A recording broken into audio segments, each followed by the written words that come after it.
होइन के भयो? किन टोलाउनु भएको? बुढी मलाई ठुलो आपत परेको छ। तँ तिमीलाई म भनौँ कि नभनौँ, आखिरमा लुकाएर पनि राख्न सक्दिनँ, भन्न पनि एकदम दोधारमा छु। के गरौँ के गरौँ? अनि आज पनि त्यसैलाई भेटेर आएको होला होइन? हेर, म काम गर्ने संस्था पनि सबै डुबेर मलाई जागिरबाट निकाल्थ्यो। घर खेत राखेर त्यत्रो लोन लिएको थियौँ, ब्याङ्कले सबै हाम्रो घर खेत लिलामी पनि गरिसक्यो। अब के गर्ने? म त एकदम दोधारमा परेको छु बुढी। सबै गयो रे, जागिर पनि गयो रे। होइन के कुरा गरे त्यसो? साँच्ची म तपाईँलाई एउटा कुरा भन्नु थियो। हाम्रो बिहा दर्ता भइसक्यो है, मलाई छोडपत्र चाहियो। छोडपत्र रे? किन? के को लागि छोडपत्र मागिरहेको छु बुढी तिमी मसँग? किन के कसरी भनेर सोध्नै पर्दैन, बस मलाई छोडपत्र चाहियो। अनि तिमी प्रति के कमी भयो र मेरो माया भन त? तो जाबो मायाले पेट भरिँदैन, शरीर ढाकिँदैन क्या रे? तिमीलाई म यति माया गर्छु, दुःख सुख साँझ बिहानको साथी हो मेरो। तिमीलाई म त्यसै छोड्न सक्दिनँ बुढी। अब मलाई तपाईँको साथ चाहिएन। मलाई यस्तो दुःख परेको बेला साथ दिनुपर्ने साथ छोड्छु भन्छौ, त्यसरी साथ नछोड न बुढी, त्यसरी साथ नछोड। भयो के अरू पनि दिउँ? हो, साँचो कुरा हो, म तपाईँसँग तपाईँको सम्पत्ति देखेरै आएको।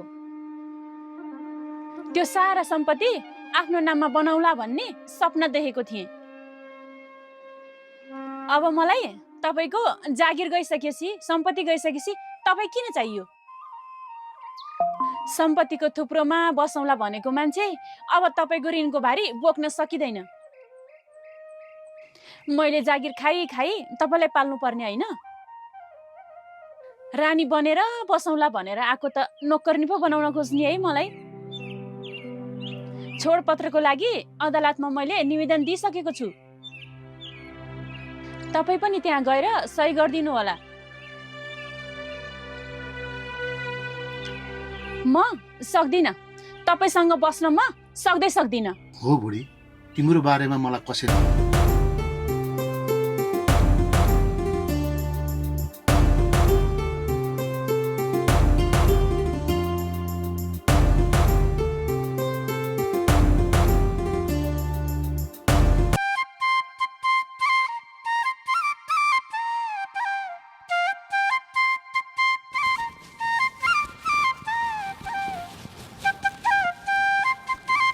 हो न, हजुरलाई त मेरो मुख पनि हेर्न मन लाग्दैन क्या हिजो आज?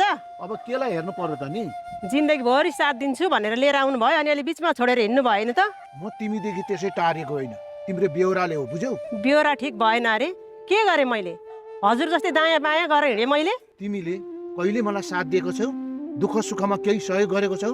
जसलाई हजुरले आफ्नो भनेर सोचिरहनु भएको छ नि, त्यो मान्छे ठिक छैन, बुझिरहनु। मैले उसलाई राम्रोसँग चिनेर नै लिएर आएको, बुझ्यौ? हजुरको सम्पत्ति देखेर त्यो तपाईँको पछि लागेकी छे। हजुरको सम्पत्ति नहोस् त? ऊ त्यस्तै छैन, सम्पत्तिको केही लोभ गर्दिन, बुझ्यौ? मैले भनेको मान्नुहुन्छ? ठिकै छ, मान्छु। ल के हो भन न? हजुरले अब सबै सम्पत्ति सकिसक्यो, म त भिकारी भइसकेँ भनेर प्रमाणित गर्नुहोस् त त्यसलाई, अनि म हेर्छु। ठिक छ, म त्यसै गर्छु, तर तिमी गलत प्रमाणित हुन्छौ। मलाई तिमीमाथि त्यति विश्वास छ, बुझ्यौ? रात पनि पर्न आँटिसक्यो, म जान्छु। ल म पनि गएँ। तर मैले विश्वास गरेको थिइनँ, तर आज तिमीलाई यी सबै हरकतले सबै कुरा प्रष्ट भयो। वास्तवमा तिमी मेरो सम्पत्ति हेरेर आएको रहेछौ। कुरो सुन, मेरो जागिर पनि गएको छैन र मेरो घर खेत केही पनि गएको छैन। तिमी कस्तो छौ भनेर मैले बुझ्नलाई मात्रै यो कुरो गरेको, बुझ्यौ? छोडपत्र तिमीले, अब म तिमीसँग छोडपत्र माग्छु। तिमीलाई मैले कति विश्वास गरेको थिएँ, तर आज मैले सम्पूर्ण कुरो आफ्नै आँखा अगाडि सबै कुरा थाहा पाएँ। तिमीले गर्दा मेरो आफ्नो प्राणभन्दा प्यारी बुढीलाई छोडेको थिएँ। त्यो प्राण प्यारीले गर्दा आज सबै तिम्रो हकीकत मैले बुझेँ।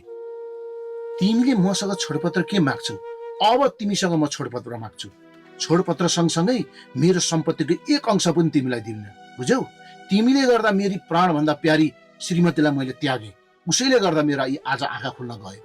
अब तिमी मेरो जिन्दगीबाट सदाका लागि जानेछौ, बुझ्यौ? सदाका लागि। सम्पत्ति गएको छैन? ए, म त जिस्केको पो त बुढा। जिस्केको? तिम्रा सम्पूर्ण कर्तुतहरू मैले थाहा पाइसकेँ। तिमी खुरुक्क जान्छौ कि तिमीलाई गलत्याएर निकालौँ यहाँबाट? मैले त्यसै भनेको त। तिम्रा सम्पूर्ण कुरा मैले थाहा पाइसकेँ। तिमी कस्ती मेरो सम्पत्ति देखेर आकी भन्ने पनि मैले थाहा पाइसकेँ। तिमी खुरुक्क जान्छौ कि मेरो हातबाट जे पनि हुन सक्छ। तिमी गइहाल यहाँबाट। मैले आँसु गरेर भनेको तिमी के? यहाँबाट गइहाल। गइहाल यहाँबाट, गइहाल।